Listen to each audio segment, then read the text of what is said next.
ஜெகன்மோகன் ரெட்டி வீட்டு கல்யாணம். அந்த கல்யாணத்தில் ஸ்டாலின், விஜய் மற்றவங்கெல்லாம் போய் கலந்துக்கிட்டாங்க.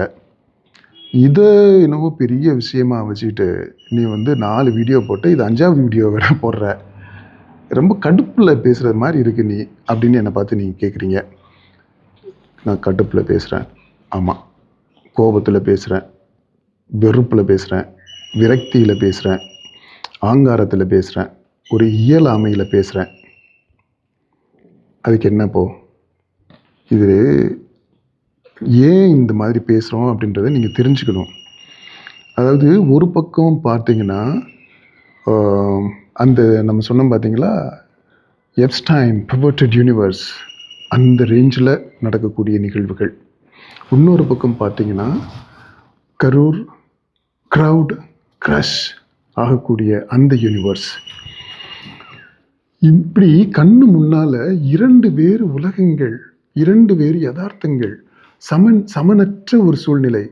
இப்படி சமத்துவமற்ற, சமனற்ற, நீதியற்ற, அநீதியான, அக்கிரமமான, பிளவு, ஏற்றத்தாழ்வுகள் நிறைந்த, ஏற்றத்தாழ்வுகள் கூர்மை அடைந்திருக்கக்கூடிய 2 போல்ஸ்களுக்கு இடையில் இருக்கக்கூடிய இடைவெளி இன்னும் ஆழமாகவும் அதிகமாகவும் அகலமாகவும் ஆகிக்கொண்டே செல்லக்கூடிய ஒரு சூழ்நிலை இருக்குது அப்படின்னா, அதை பார்த்துட்டு உனக்கு கோபம் வரலை அப்படின்னா உங்களுக்கு மனசாட்சி இல்லைன்னு அர்த்தம். நடக்கக்கூடிய இந்த நிகழ்வு எதுவுமே உங்கள் மனசை உறுத்தலையா? உறுத்தணும், கோபம் வரணும். இந்த மாதிரி நம்ம கண்ணு முன்னாடி நடக்கக்கூடிய அநீதியை பார்க்கும்போது கோபம் வரணும். அப்படி இல்லாமல் சும்மா பிளாஸ்ட்டு, வைபு, டான்ஸு, பாட்டு, கூத்து, கும்மாளம் அப்படின்னு குடி அப்படின்ட்டு போயிட்டு இருந்தால் இந்த தலைமுறை மட்டும் இல்லை, அடுத்த தலைமுறையுமே அழிவை நோக்கி தான் போகும். நம்ம மாதிரி ஆட்களுக்கு, ஏழை எளிய மக்களுக்கு ஒரு விடிவு காலமே வராது.